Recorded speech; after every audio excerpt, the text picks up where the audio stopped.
Manish Jayswal. Welcome to the channel Kahani's Golden Bytes. Thank you for taking out your time to be on the channel, Manish. Thank you, Jovi. It's been an honor to come on your channel. Oh, thank you, Manish. Thank you so much. So, Manish, may I request you for the benefit of our viewers to give a little background about yourself, Manish? Sure. So the first thing that I'll tell everyone is that I'm talking to my guru, my first guru ever. So I met Jovi when I was, 21 or 22 years old. And we've been in touch since like forever. And you've pretty much, the reason I am here today as a risk management professional is actually you. Okay, I'll let that pass. But I'll tell you my background. And if you remember, Jovi, when we both were working at American Express and in Vasant Vihar, I still remember sitting in cafeteria and you doing my performance appraisal. You know how we used to have that cafeteria right at the top? Absolutely. And you do my performance appraisal. And I still have that, by the way, that document with me. Oh my. and you basically asked me a question, what do you want to do in your life, Manish? And I remember telling you, I want to do more in risk management, because remember how we joined your team as an underwriter in risk management. And when we were launching the green card for American Express, and we just went crazy. We used to work I don't even remember. I think we used to work 70 hours a week or something, right? Sleeping bags and toothbrushes coming in. Like toothbrushes coming in. And we sort of broke so many records, like in terms of the number of cards we issued, right? True. But that was the catalyst in my life, right? In terms of risk management. And I remember I actually thanked that time, because that was the time when I decided I actually want to do risk management as a profession. And immediately after that, if you remember, I went to Nottingham to do my master's degree in risk management. And from there, I've just not looked back. I've been traveling around the world, again, doing risk management in different markets, different asset classes, across different geographic regions. And it just, and your question that what do I want to do in my life just kept me going, because every time I learned something and I said, okay, what else do I want to do in my life? Fantastic, Manish. So you've gone through 2000, 2008. Some people call it the bubble. Some people call it the meltdown. Several people are known to have said, okay, let me take to farming or music or painting. I'm not looking down on any of those professions or hobbies, but it's a reflection of the tough phases that the industry, the world of finance went through. Yep. And here you were, literally rolling up your sleeve. And in 2009, you're working with Fannie Mae. Yeah. So, Manish, please. I'll tell you, one of the things that actually everybody asked me this question: why the hell would you join Fannie Mae when in the middle of the crisis? Like, I was in Australia doing pretty well in a very stable environment in 2009. My son was just born, 4 months old. And I just uprooted everything and moved into the epicenter of the storm. And everybody asked me, like, why the hell are you doing it with your family? And, you're in a secure environment. Why the hell would you go? And I said to that person, it's like, if you're a scientist studying earthquakes, you have to go to the heart of to actually understand what causes the earthquakes. Yeah. So I think I had that mindset. I said, I don't know what it's going to be like. It's going to be challenging, that I knew, and it's going to be a lot of hard work. But I said, the only way I can learn about what went on during GFC is by actually going in there, in the eye of the storm, and understand what went on. And I wasn't wrong, because if you remember, before 2009, I was very much quant-focused guy, like very much quantitatively focused. Models are the truth. Models are the way the risk gets managed. But one of the things that I learned during GFC in DC when I was working for Fannie Mae is that models are great, but it's as good as the people that are using it. right? So Absolutely. Wow. you make decisions using models, but the models don't make decisions. It's humans that make decisions, and humans who interpret the models. And model is trying to do nothing but imitate reality, but the perception of reality of from one human to another could be very different. So does the usage of the model by one human to the other. So there's a massive human element or behavioral finance aspect or behavioral risk management aspect of it that I learned during that period, and that I couldn't have learned anywhere from the book, anywhere from any lectures. I just wouldn't. I see that as a defining point in my career, Yobi, where it completely took a different turn. So definitions just, changed in some cases a little, some cases pretty dramatically, right? Yeah. Funding, risk, and the world of finance and strategy, right?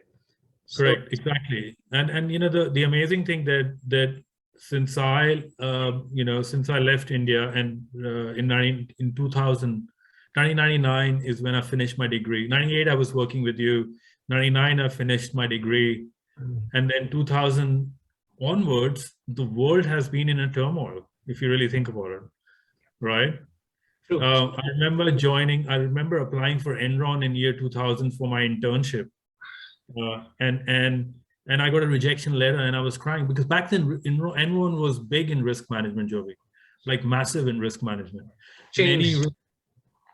Any risk management graduate would love to be at Enron back in late 90s, early 2000. And I got a rejection letter in 2000 saying you're not good enough. We can't offer you an internship. And I remember crying on the phone. I was in England, and I was crying on the phone, telling my family that I'm sorry, I got rejection, and then that particular internship was supposed to be in World Trade Center. Wow. And then everybody knows what happened in September 11, 2001, and that was the point when I looked back and said, you know what, it's probably the best thing that I didn't get that internship, not because Enron went down, B, September 11 happened. So that was the other thing that I sort of learned, is that whatever happened happens for a reason, and you should actually take it as a sign from somewhere, and sort of take it in your stride and be resilient and move on. And that's helped me navigate through crisis, navigate through challenges. In my 22, 23-year-old experience, I've been laid off thrice, but every time I've picked myself up and I've actually become a better professional. Fantastic, Manish. Fantastic. So Manish, you worked in the world of complex, sophisticated models, across the world. India, the US, Australia, Singapore. I mean, like you mentioned, sophisticated models right across different geographies. Manish, I want to take you back into the time where you mentioned about, your education.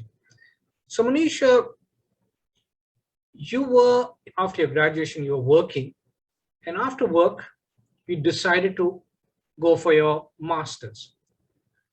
Now, Manish, I just want to know, you mentioned about the conversation, etc., that we had. Why did you choose that discipline? What was a driver for you there? You recall that? Sure, Yobi. I think, Yobi, I mean, as a late 90s, if you remember, everybody was doing MBA, right? Everyone, like anyone. True. You ask them, what do you want to do? I want to be an MBA. Yeah. And I was one of them. I did my bachelor's in commerce from Hansraj College, and then, like, I call it peer pressure, I wanted to do an MBA. And I did. But honestly, I felt like I still don't know anything, right? And I still had that hunger for knowledge. And that's one of the things that I will tell your audience, that just don't do something that because others are doing it. Just figure out exactly what you are hungry for, right? And go after that. Because to be honest, back then, risk management wasn't a big deal. If you remember, Oh, yes. I did it because I was hungry to understand what risk management was about. And today, if you look around, risk management is probably the profession that everybody wants to be in. So true. Right? So true. So, one of the things I tell people is that just don't go by what others are doing. Think what you think you want to do. So back then, when you asked me a question, why did I choose risk management? I guess I've always been the kind of person who've always wanted to understand how people make decisions under uncertainty, right? How do people behave under uncertainty? Why are people making these choices? And I was probably, I think I was a bit weird or different in the sense that I always remember conversations that I had with people. And I would sort of try and find meanings for those conversations. And why did that person say something? Is there a hidden message in there, kind of thing? Not necessarily from the person, but in general for me as a person. So I've always been the kind of person who wants to understand how people make decisions under uncertainty, and things that are hidden per se, things that are not apparent. And risk management was a natural fit for me. I consider myself lucky. How many 21-year-old or 22-year-old would know exactly what they want to do in life, right? So I guess I was lucky. And the only sort of guidance that I would give to any audience who are in that boat is to actually hear your inner voice. What makes you, what is that passion that inside you? Just so you know, because of the fact that I just get curious about these nuances, these things that are hidden, I decided to actually learn astrology, not because from a perspective of, hey, I want to become an astrologer, or, I want to become a guru or pandit or something like that, but more just because I wanted to understand that how do people make call on someone's future just by looking at certain things. Mm-hmm. So it's the hunger for knowledge, Jovi, that actually pushed me in that direction. Fantastic. And Manish, did you consider, a lot of people at that stage consider working along with, do an executive MBA, so to speak, work, and you didn't choose that path. You decided to, stop working, take a break, and go into studies. And yeah. So what was the driver for that? That you just wanted to stop and take a... I guess, Joby, that was a function of the way the Indian market was back then, right? There wasn't, there wasn't a single organization or institution was specializing in risk management in India back then. Okay. I just had no other choice. I remember looking at the universities, and I had very finite universities that I could apply for. There were a lot of PhD programs in risk management back then, but there was hardly any master's or bachelor's degree in risk management.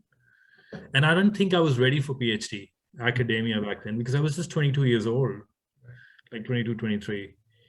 And honestly, I would have loved to stay in India and stay with American Express, because I think we were in a growth phase back then, and do that program, but wasn't there. So my guidance would be is find a good organization and do an executive MBA. And absolutely, because at the end of the day, when you actually work, you learn quite a lot, and actually that sort of shapes your area of specialization. Where exactly do you want to go? I look at MBA as something that gives you a flavor and taste. It's like going to a ice cream store and tasting different flavors. Mm-hmm. But what exactly do you really love, and you want to take a half a liter sort of a box of back home, is based on, you need to work through it, right? MBA will give you sort of different understanding of different flavors, but then you need to zero in and understand what do you want to really learn more about. Manish, could I ask you just, one last bit? I know you're running out of time, but Manish, is that your MBA, that you specialize in risk, You went for further studies. Was that the education part, was that an important stepping stone to where you are today? Did the steps fall in place because you did that? And your experience and your travels and your world of finance is because you took that step, Manish? Yeah, absolutely, Joby. I think education is very important, not from a perspective of getting a job. Right. You can get a job even without a degree, like if you're smart, right? Absolutely. But it's more about, what is the contribution that you want to make to that particular profession? A profession becomes a profession not because number of universities are giving out a degree, but because of what you are adding to it as you move along. What is when I pass away, what did Manish add to the risk management as a profession? I think it's the attitude that you should have. And that would sort of help you define the reasons why you're doing particular degree. Because I don't know if you remember India. In India, there was a lot back then when I was young, and you were young as well, Joby. We had this rat race of acquiring degrees. And then your intelligence was equal to the number of degrees that you have. Yeah, there was a time. Yeah, right. But I think it's changing now. If you really notice that, right, with all the entrepreneurs that are coming out. Absolutely. It's not so much about number of degrees or where you're getting the degrees. It's what contribution that you're making. Like that's why you have so many fintechs, popping up. And what is the problem that you're trying to solve? It doesn't matter whether you have a Harvard's degree or a degree for somewhere else. Very true. Very true. Absolutely. So Manish, I know I've taken a lot of your time, but I want to thank you for taking your time for this channel. I know our paths have crossed twice before in two different organizations, but here's a pleasure, meeting you once again. Thank you very much, Manish, for coming on the channel and for sharing a bit about your journey. And thanks, Joby, for being a guiding light for me, man. I wouldn't have been here without you. So thank you so much. Very kind of you, Manish. Very kind of you. It's always been a pleasure to have, had this relationship going on for so many decades, much after we first met accidentally. Yeah, it wasn't accident, it was destined. Destined, absolutely, absolutely. I agree with you, Manish. Thank you again. Thank you so much.